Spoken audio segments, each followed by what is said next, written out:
What's up, guys? I hope this day is treating you well. I'm working on another video right now that you will likely find both informative and very triggering. Very triggering.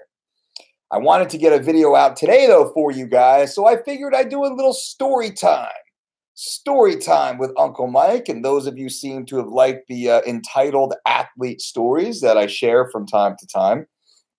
And when I do tell these stories, I change the names, I change the places because unlike many, I have integrity and I'm not looking to put anyone on blast, but just simply share some of the shenanigans I have been subject to. So we got about a minute or so. Here we go. We're about a minute in. So once upon a time in a land not far, far ago. Hey, what? Like I said, I changed things around, right? So I'm working with an athlete, and this athlete has a big fight. And where they fell on the card doesn't matter. But the fight was out of the country. It was in another country, and it required pretty extensive travel, international travel. And though I do prefer to fly first class, I didn't force the athlete to fly me first class or business class even. I flew coach, and hey, that's all right. I'm part of the team. I'm just a working man. Part of my stipulation, though, when I travel is I get my own room. I don't share rooms with anybody. Number one, because I'm a germaphobe. Number two, because I'm very organized and meticulous. Number three, because I'm a germaphobe.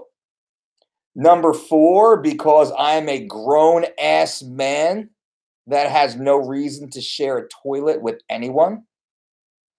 And is that four? Five? Number five, because part of my job is to ensure the athlete has what they need, and I don't need other weird hands in my stuff or the athlete's stuff.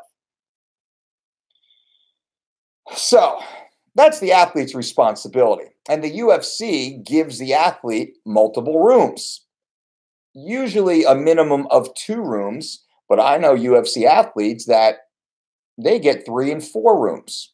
Some athletes get mandatory suites. There's side contracts and other deals that some athletes are aware of. Most are not. But fortunately, I'm privy to know everything.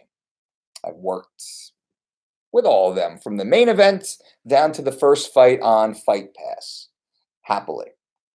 So, I'm just creating context here. So we take part in this international travel, and we are planes, trains, and automobiles to get to where we're going. We get to the hotel, and lo and behold, Uncle Mike doesn't have a room. The athlete and the athlete's manager neglected to adhere to our contract because it's part of the contract. The athlete must provide certain specific things for myself and or my team, in addition to professional service fees, of course. We get our room. And many times I will get a second room out of my own pocket if I have to do the food prep myself. Oftentimes when I travel, I have a good enough reputation that I can create relationships with local kitchens, local restaurants, and they do the food prep for me. Sometimes we do this at the hotel. This place, the food prep was being done by, well, the hotel actually gave me their kitchen, which was amazing, after hours, which was awesome. Late nights for me, but between 12:30 a.m. and 3 a.m., I had full access to their entire kitchen to cook everything my athlete needs. Perfect. So I only needed one room. The athlete and their management did not get the room for me, and we're all checking in. And everybody's checking in, and, oh, Mr. DOLCE, no room. I said, what do you mean no room? I say to the athlete, hey, man, no room for me. It's like, oh, man, I don't know. Call so-and-so, the manager. Okay. Another country, different time zone. I call so-and-so, and he says, after 3 phone calls to finally get him on the phone, I don't know what you're talking about. Talk to the athlete. He handled that with the UFC. So now it's a little ping pong back and forth. After traveling nearly a full day, I have no room. And then to take the stress off the athlete, I say, listen, don't even worry about it. I'm just going to book myself into a room right now, athlete standing there, and we'll get it figured out. The lady at the desk says, we don't have any rooms. What? We don't have any rooms for the amount of time you're going to be staying. So, well, this is not going to work. Now, why I say entitled athlete story, because the athlete themselves was so pampered and more concerned with their haircut than the well-being of their team. The athlete named also had 3 of their coaches sleeping in one room in 2 beds.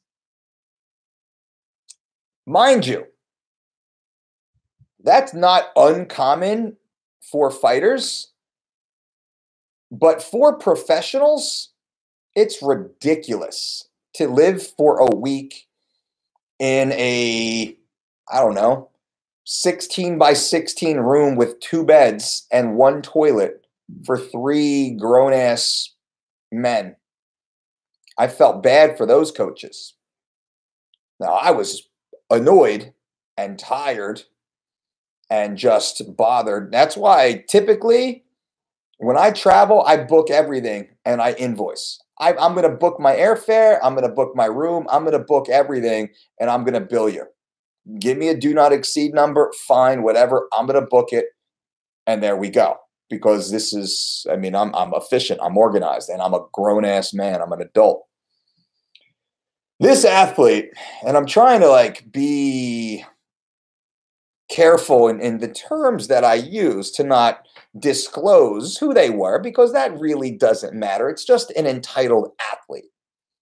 As I'm sitting there dealing with the hotel and the nice staff behind the hotel, the athlete again was more concerned with their hair and their sunglasses than the needs of their coaches to get booked in and to take care of them. So finally, I'm able to talk the staff into, I'm there for 6 days. They booked me into 4 different rooms. I check into one room. I have to check out the next day. I have to wait until 3 p.m. to get a new room to check into, to check out 2 days later, to check back into a new room, to check back out. Literally, that's what I had to do. So as I'm standing there and I'm going through this big hassle, the athlete's standing there taking photos with whatever, lobby lizards are bouncing around. And this isn't fight fans. These are kind of some of the creepy ones that hang around knowing the athletes are showing up early. It's a little weird scenario. Some of you who've been around know what I'm talking about. But it comes time to pay, and they state how much it's going to be. And I notice, just like when the bill comes, I notice as the concept of money comes up, athlete in the corner of my eye, real quick, boom, boom, boom, boom, breaks form, grabs all their bags, and shoo, scoots on down the hall. Okay. I put down my card, get it all paid. I do my job, as I always do. The athlete weighs in flawlessly. They want for nothing. Everything is prepared. Every meal is exquisite. Everything is exactly the way it should be. We fly home. I fly home. Invoice. No hotel. And then the athlete starts blaming the manager for not paying for the hotel, how that's not his responsibility. It's the manager's responsibility. The manager was like, oh, hell no. That's the athlete's responsibility. If they bring in more people than the UFC allows, that's up to the athlete. So these two people are now, through text message, fighting back and we're not fighting, because it was always one would dog, the athlete dogs out the manager to me, and then the manager dogs out the athlete to me. Never do they dog each other out. So lo and behold, I still have an invoice out for years, accruing interest. I mean, at a monthly 3%, I've since bumped my interest up to 5% if not paid within 30 days. Good luck collecting on that. Though certain athletes I will collect just out of fun, because it is fun to do that sometimes because they have to pay all the legal costs. And I have done that a couple times and gotten paid, plus my lawyer's gotten paid. So I close this story as just a little talk time with you to say, take care of the people who take care of you. In the grand scheme of things, this athlete made a lot of money. A lot of money. Paying for the hotel room for one of the coaches, and they should have gotten the second set of coaches an extra room,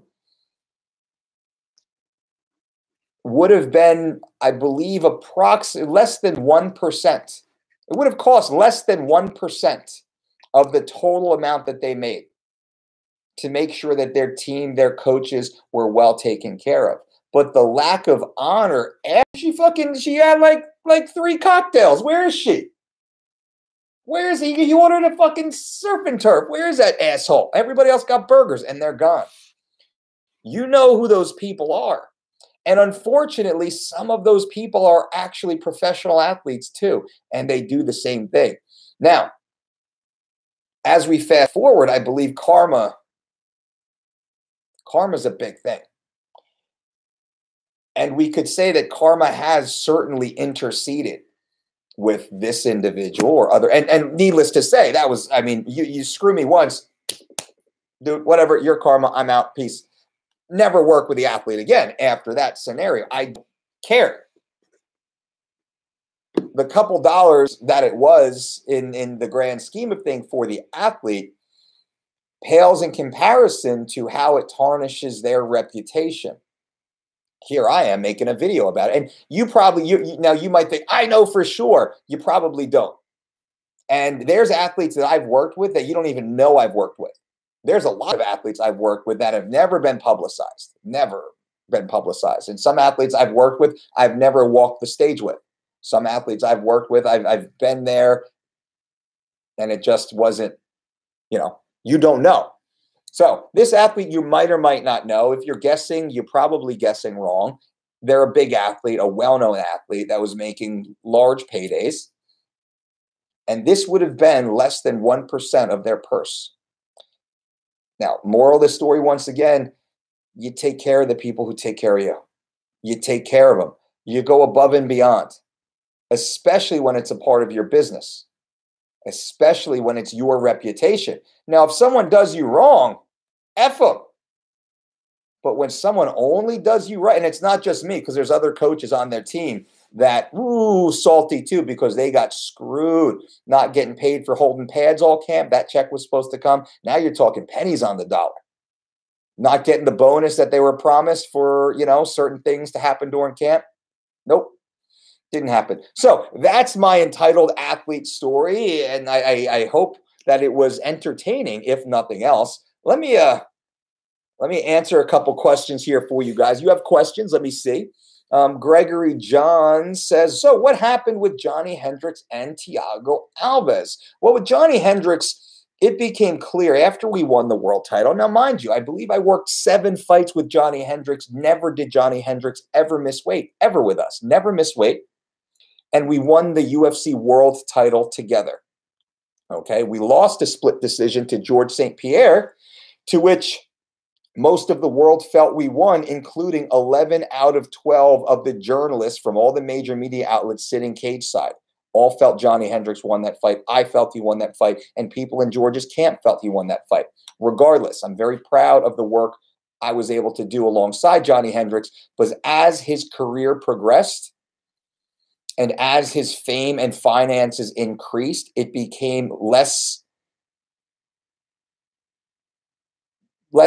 worthwhile for my participation in the way his career was being run. I think Johnny's an amazing guy, a sweet guy. I really like Johnny Hendricks. I consider him a friend. But due to certain lifestyle tendencies, and I was very clear that I cannot continue on unless certain things change. And this is all, and I don't want to divulge because a lot of what we do is on the medical side. And the health side. So I would never divulge certain things. But there were certain things I wanted to see happen in the off season, and they didn't happen. So it was a very friendly but respectful, thank you, it's time to move on. Mind you, there was money to be made. If I just wanted to make money, Johnny fought many big fights after that. He missed weight, I think, 4 times since. 4 out of 6 times since.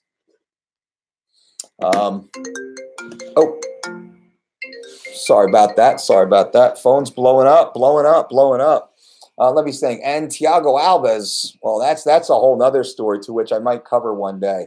Unfortunately, I'll give you the quick breakdown. Thiago was dropping because he's talked publicly, and just what he said was just completely ridiculous and false.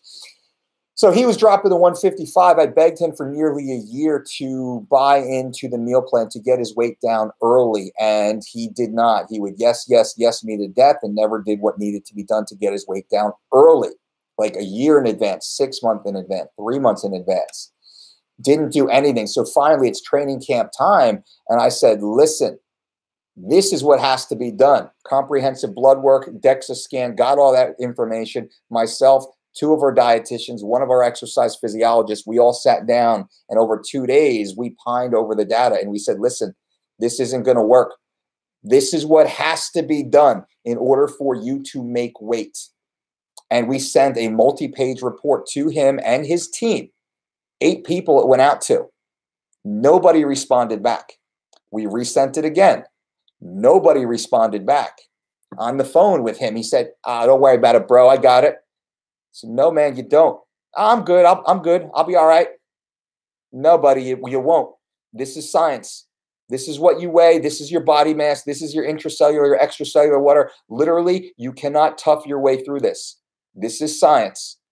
This is what has to be done in order to barely make weight. If you don't follow our protocol, what we estimate is you will likely miss weight by approximately 6 pounds. You won't be able to get within 6 pounds of your weight class. A couple of weeks go by. They did not take our direction. We can't force them. We did our best all the way through. And then it came down to the point that last minute, it was crisis mode over there. They wanted me to completely drop my other clients, to which I'm booked 4 months in advance, drop my clients. My wife was pregnant at the time also, drop everything and come out and cater to Thiago, cater to this athlete who didn't take our advice a year in advance, 6 months in advance, and then specifically at the start of this training camp, wanted us to drop everything, to which we couldn't. We couldn't do that. So then we decided to go our separate ways. And what happened? He wound up missing weight by 6 pounds. There you go. So that's the honest story. I mean, that's the truth of it. And I have all the text messages and emails, and then my whole team just sat there with our jaws dropped as the days and weeks passed, like minds blown. how an athlete could get in their way to such a degree. But it is what it is. Mike, thanks for all you do. I appreciate that. Thank you. Mark, hey, Mike, thanks for what you do. Well, I appreciate that. Ragnar, what's up, Dolce? Is this a question session? I'm trying not to. Auntie Kyle, time to vent. Oh, man, I could fill up hundreds of hours of YouTube time if I wanted to vent about all the entitled athlete situations I've dealt with over the last 20 years. But I won't do that. I was just in the middle of filming another video, and it won't be done today, so I wanted to get something out for you guys today. I'll get the next video out tomorrow. Rebecca, where have you been, Rebecca? Where have you been? I'm glad to see everything as well. I'm still getting my dose of Uncle Mike, not on any social media, but there are always YouTube subscriptions and podcasts. Rebecca, love you right back, young lady. I'm hope all is well. If anything I can do for you, I am always here. Just know I'm always in your corner cheering for you, and I know you're crushing it. Good for you, Rebecca. Nice shirt. I appreciate that. You know what's up. Old school, baby. Zach, you're funny. No, I would never do that. Auntie Kyle, I never considered all the creepy stuff that you guys deal with. Oh, man, it's insane. It's insane. Karen, Uncle Dolce. What's up, Karen? Mike, Benavidez, 30-year-old dad of 3, going to the Air Force in a few weeks. Been using your videos to train and went from 220 in 2 weeks down to 190, 200 down to 195. Body fat and skeletal muscle from 78 to 83. Hell yes, that's a 10-pound swing. So you put on 5 pounds of muscle, you lost 5 pounds of total body mass, which means you've added 10, you've lost 10 total pounds of body fat in that period of time. Thumbs up, good for you. Big Mike, what a stuff. What's up, Renee? Auntie Kyle, what a Scrooge. Hey, the refill, if you ingest starchy carbs before bed, would you list fasted cardio in the AM still using fat as fuel? Most likely. Yep, most likely, but I wouldn't so much put the starchy carbs in night, but you will be fasted first thing in the morning. I think he said it was a woman. I didn't say that. I didn't say male or female. Rebecca, there we go. Respect Gronis. Just another example that a professional fighter is not necessarily a martial artist by the traditional standards. That's true. Johan's shirt is sweet, right? Oh, man, that GSP fight versus Hendricks was epic. That was awesome. That was one of the greatest fights I've been at for sure. Ragnar, do I have to eat a lot of proteins only the day when I exercise for muscle growth or every day? It has to be every day. Zach, what's your opinion of Fury Wilder decision? I didn't see the whole fight, so I can't give it a decision. I didn't see the whole fight. Renee, that's why he didn't look as lean as he should. I don't know who you're talking to, but that's cool. Auntie Kyle, the best fighters always listen to the coach and treat their coaches with ultimate respect. Hell yeah. Look at the way GSP talks about Freddie Roach or Connor, works with John Kavanaugh. That's the truth. Can you eat animal crackers on the carnivore diet? That's a good question. Connor, Connor's a stud. Ling Ying. Hearing the story makes me wonder what Dana has to deal with. No wonder why Dana is always mad.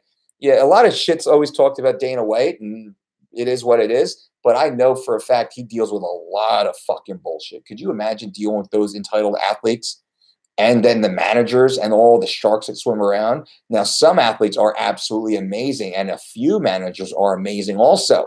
But there's a lot of sharks in that water. Chris says, please go back in Joe Rogan. Tell Mr. Rogan.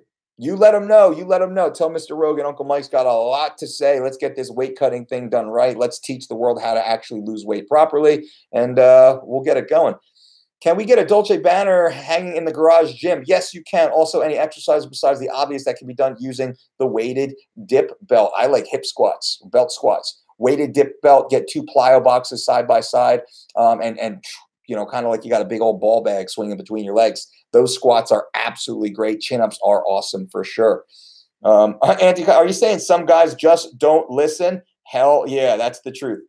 That's the truth. All right, guys and girls, that is it. Time for the day. So Entitled Athlete Story turns into a little mini Q&A. I appreciate you guys being here. Check out the rest of the videos on this YouTube channel. Make sure you subscribe to the channel, click on notifications, and give us a thumbs up. Feel free to add more questions below once this video posts, and I will continue to answer specifically if you're watching on the replay. I try and answer every single question that you guys post so we can stay engaged, right? Uncle Mike is here for you.